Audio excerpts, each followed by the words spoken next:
Hi everyone, this is Dr. Chantel Marshall again, and now we are practicing using the t-statistic for related samples using data that are either for repeated measures or for matched participants. In both of the examples I'm going to give you, we're going to use repeated measures, but keep in mind that the process is very similar when you're using matched participants. But repeated measures is the more popular of the two designs, and so we'll be using that for both. So let's start with an example that maybe some students, like you all, would be interested in. Does one night of bad sleep affect cognitive tasks? So this is some research that has a lot of data to it. We know that just one night of bad sleep can actually hurt your ability to perform complex cognitive tasks like studying or taking an exam. So let's say that a sample of n equals 25 college students was given a problem-solving task at noon on one day and again at noon on the following day. So we know that this is a repeated measures task because we have the same group of students taking the test at two different times. So we have a time 1 and we have a time 2. The students were not permitted more than 2 hours of sleep between the two tests. So even though they took the tests on different days, the night in between, the students were not allowed to sleep more than 2 hours. And this is a lot like an all-nighter that a student might pull off in order to study for exams. For each student, the difference between the first and second score was recorded. So again, we have a time 1 and a time 2. For this sample, the students averaged a mean difference of negative 4.7 points. So in other words, the students did better on the first test. So because we have a decrease, we have a negative mean. And we have a variance of 64 for those different scores. So we now have a mean for those differences, and we have a variance for those different scores, which will allow us to perform our t-test. So do the data that you have indicate a significant change in problem-solving ability? So in this case, we'll use a two-tailed test with an alpha of 0.05. You can imagine that some people would argue, well, when you're not getting a lot of sleep, maybe your mind makes up for it. You know, if it's just one night, your body's like, adrenaline's pumping, we're going to make it through, and maybe you do better on your exam. Who knows, right? So we're going to do a two-tailed test with an alpha of 0.05. So let's go through the steps of hypothesis testing in order to answer this question. And you'll notice that the calculations I do are pretty fast. Hopefully you have already tried to go ahead and do the calculations for the t. If you haven't, I highly suggest that you pause now and go ahead and try and figure out what your t would be for this particular example and whether or not you would reject your null, which means you have to set up your null, okay? But the most basic part, of course, is figuring out your t. So if you haven't already done that, please go ahead and pause this video and go ahead and try on your own, and then you can walk through all of the steps and see if you did it correctly, and if not, of course, where you can improve, because it's all about learning. So here we have our null hypothesis as well as our alternative hypothesis. So our null hypothesis is simply that the mean difference, that 4.7 or negative 4.7, is actually not statistically different from 0. So the students really didn't do worse off. So even though they got fewer points, statistically speaking, that's not actually important. And our alternative hypothesis is that the 4.7 points actually is meaningful and significant and is not what we would expect just through random chance, right? So that means that the mean difference of that sort of treated population of not having any sleep is different from 0. So we're always testing against the null and trying to find support for our alternative. We have to set up the criteria for our test, and so we're going to use a two-tailed t-test with an alpha of 0.05, and just so that we have it for later, let's go ahead and figure out our degrees of freedom, which of course is 24, since degrees of freedom is n minus 1. You'll remember that in order to find the critical t, you'll need to know your degrees of freedom. So I'm just going to go ahead and put that here so that we have it when we need to look up our t. and we go ahead and use it to find that our critical T is 2.064 in either direction. So if you go ahead and look up your T distribution, you'll notice that all of your T's are positive, right? But in fact, when you're doing a two-tailed test, you're actually looking for either a T that's in this positive area or a T that's in the negative area. So in this case, because we're doing a two-tailed test, we're actually going to be looking for something that surpasses either a positive 2.064 or a negative 2.064. So remember, when you're doing a two-tailed test, you actually have two critical regions, one that's in the positive and one that's in the negative.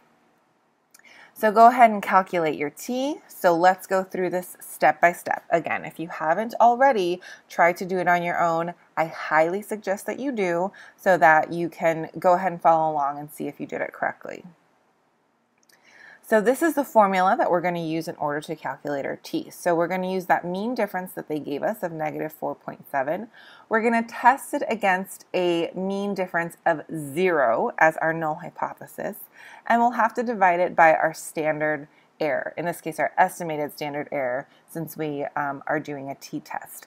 So we don't have our estimated standard error yet, so we're going to have to figure that out using the information that we have available. And luckily, what we do have available from this particular example is our variance, right? And so if we have our variance, then we can very easily find our estimated standard error, because our estimated standard error is simply our variance divided by our sample size, and then we square root that whole number.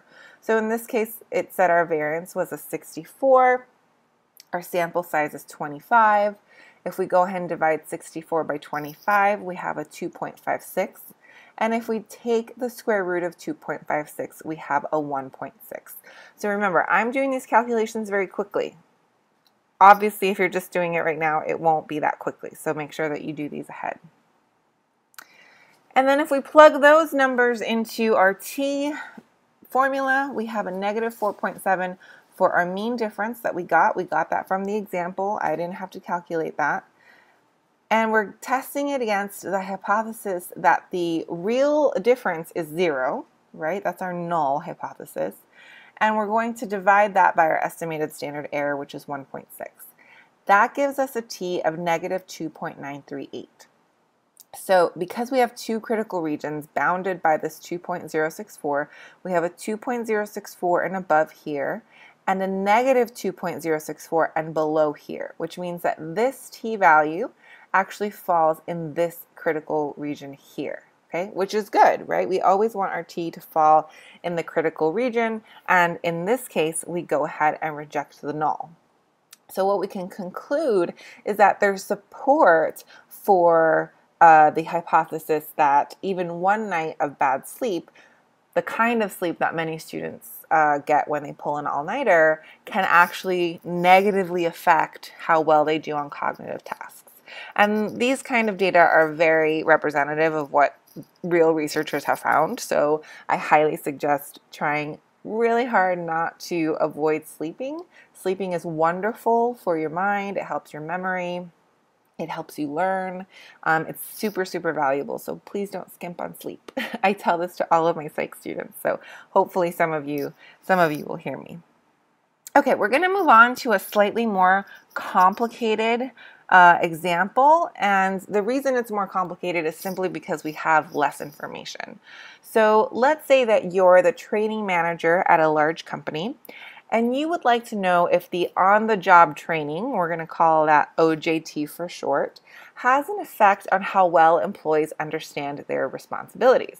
So this is important, right? If you are a training manager at a large company, you want to make sure that the time and effort that is going into training your employees is actually paying off, right? So you want to maybe see if this is better in one way or another, at one time or another, but you can easily see how a company can make or lose money depending on how well their employees understand their responsibilities. So this is actually something that's very important to a lot of companies, and they hire other agencies to look at these kinds of things all the time.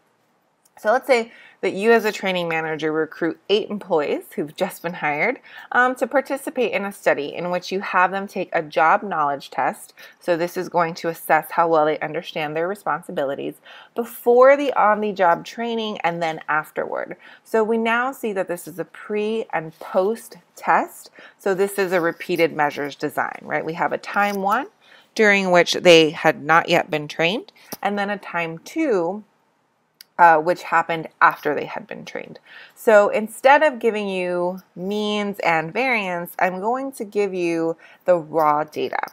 So using the raw scores provided, find if the on-the-job training works to improve job training, which is what it's meant to do. So here I'm going to give you all of the data. So we have 8 employees. These are simply the numbers to represent the 8 employees, which is what we usually do. We keep our data for our participants anonymous. We don't want to link it to their names or to their employee ID numbers or anything like that. Remember, as researchers, we're interested in trends. We're not interested in individual people, so to speak. And so we usually anonymize our data and keep their names out of it. So we give them ID numbers just so that we can keep track. And this is especially important when you have data for before and after, because you want to make sure that the before and after data actually match up and therefore the same participant. So we have these numbers here. Before on-the-job training, this is how well the participants or employees understood their responsibilities. And here, after the on-the-job training, how well they understood their responsibilities. So we're going to figure out if the on-the-job training actually worked the way it was supposed to. Okay, so we only have raw data, which actually gives us a little bit more work than the last problem, but we can do it, I promise. You've done a lot of this already in the past. It's just a matter of putting it all together in one go. But remember, at the end of the day, the hypothesis testing doesn't change. The order in which you do the hypothesis test doesn't change. It's simply what happens when you calculate your t that might change and might require more or fewer steps depending. So let's go through these steps.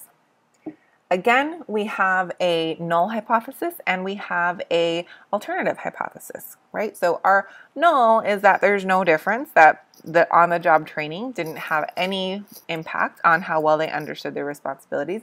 And this could be true, right? Perhaps we hire really amazing people and they're already, jumping. When we say jump, they know what to do and they don't really need the training, right? That would be a waste of money if they don't need the training.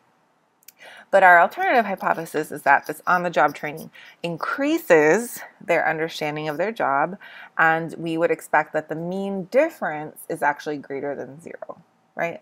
So we're now testing against the hypothesis that there's no difference, but we're expecting an increase. Okay, let's set the criteria for how we're going to test this. We're going to use a one-tailed test because we are hypothesizing an increase. We're hypothesizing a direction. And we're going to use the alpha of 0.05 because that's standard. So when in doubt, if you don't have an alpha, just pick 0.05. It usually works really well. And we have a degrees of freedom of 7. Okay, so we're going to use this information to find our critical t. And now that we're using a one-tailed test, we're only going to have one critical region, so we'll only have one critical t value. Okay, so in this case, that's a 1.895, and it's on the right side because we're hypothesizing an increase in that alternative hypothesis. Okay, we're going to calculate t. I'm going to save this step for the next slide because it's going to get a little bit long. But again, hopefully you have all tried, and even if you've gotten stuck, that's fine. You're learning. This is the learning process.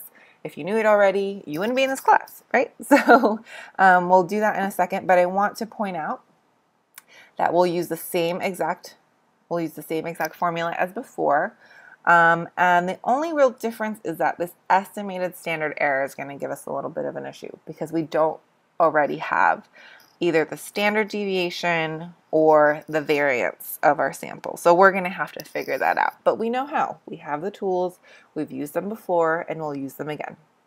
So once you calculate your t, we'll reject or fail to reject that null hypothesis, right? So we don't know yet which one we're going to do because we haven't calculated t. But once we do, we will figure that out. Okay, so let's go ahead and move on to calculating t.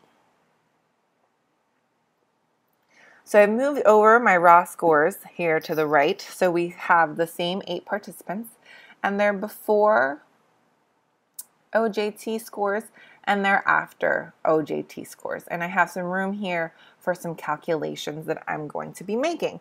And as you know, I am a very big fan of tables and organizing your data. I can't tell you how many times I've seen students struggle just because taking the time to make the tables and organize all of the information, the data, it feels a little bit like you're wasting time, but at the end of the day, it will help you immensely to get to the right answer, I promise.